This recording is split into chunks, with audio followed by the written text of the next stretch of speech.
they've come out with this new Yamaha R9 based on the MT-09. Is that a game changer? Let's go for a ride. Subscribe today. Whatever motorcycle you're riding out here, make sure you're wearing the gear to stay safe so you don't have a real effed up day. And I have links to all of my gear, like this lightweight carbon fiber helmet that comes with an automatic tint shield, my motovlog camera, airbag vest to help keep you safe, my Sedici jacket, shorty glove. Links to all my gear is in the description and comment section of this video. Yeah, baby. Oh, feels good out here. I'm gonna ask a question to you guys. Why are they coming out with this R9? That's a question I have. What is the purpose of these bikes? Because we have already so many cool tracks. I know they got rid of the Yamaha YZF R6, which was the amazing track weapon that people still love today. But that R7 will not replace the R6, I'm sorry. And even this new YZF R9 is not going to replace the R6. Yes, that engine is amazing on the MT-09.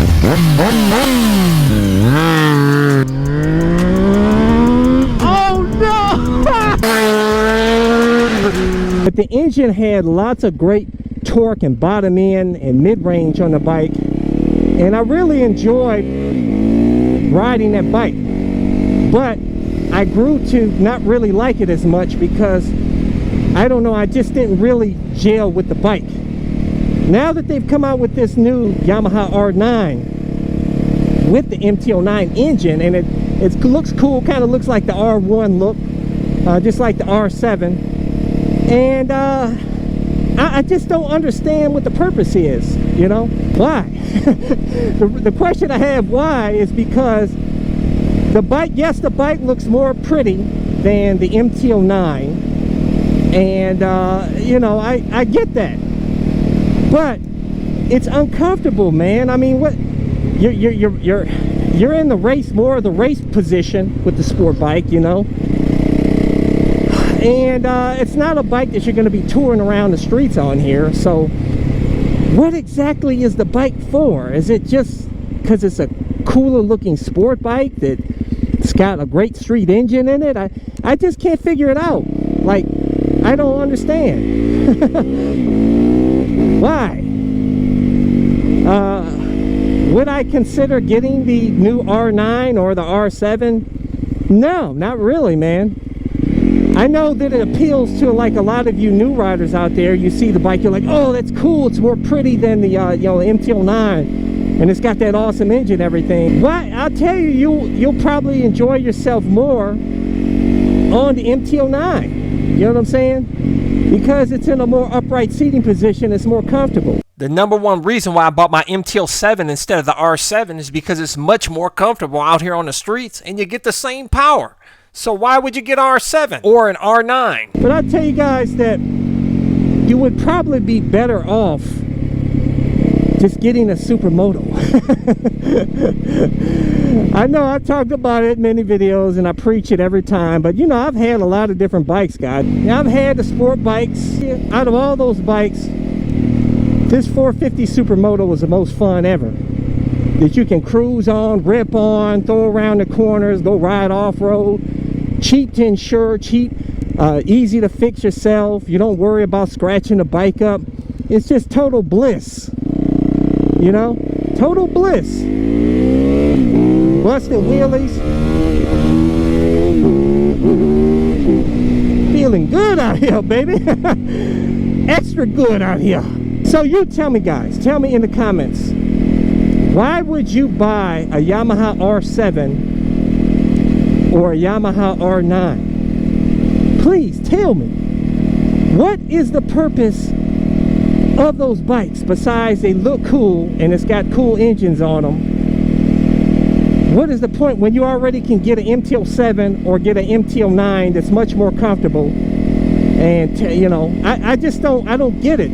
I don't get these bikes. You know, Yamaha, you may come out with some really amazing bikes. I love all your bikes. All your bikes are amazing. But the worst thing you did was get rid of the Yamaha VMAX and the R6. Why would you get rid of the R6, which is an iconic sport bike? Probably one of the most famous sport bikes out of the Japanese motorcycles that people love, and then get rid of it. I don't know. I know super sports and super bikes are not selling like they used to because we have so many of these, you know, Street Fighter type motorcycles now.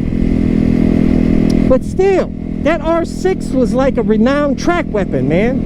And I think they still sell it in track form, but they're not going to redo. They're not going to remake it, man. They're not. It's probably because of the emissions standards and all that. I get it. You know, they don't want to revamp a bike that's not really selling that well. It doesn't make sense for their bottom line, and I get that. You know what I'm saying? But Yamaha is so rich that you know what I'm saying? They can get by and use that as a tax write-off. But I just don't get it. You know, I got rid of my MTL9 just because I felt it was kind of too budget. And I think they did make some new improvements with the new MTL9. But to come out with this R9, I don't know, man. I don't know, guys. I'll tell you this, guys. This is why I love this bike. This, oh my gosh, the torque off the line. Woo! Oh man, that torque, boy. And I mean, this bike only has what, 70 horsepower, 50 pounds-feet of torque, and the R7 does too.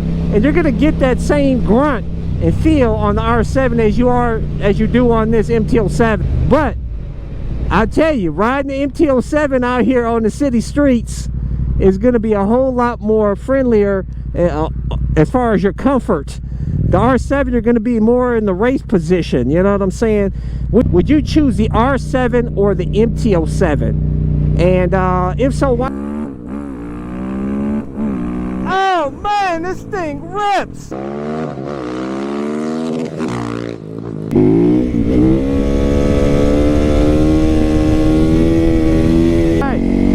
I'm just having so much fun on my Supermoto. But anyways, guys, leave a comment below. I'd love to hear from you. I want to get your thoughts and see what you guys have to say about it.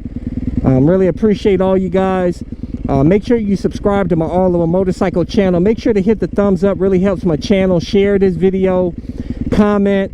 Deuces. Check out my playlist for new riders and popular videos. Don't forget to comment and subscribe and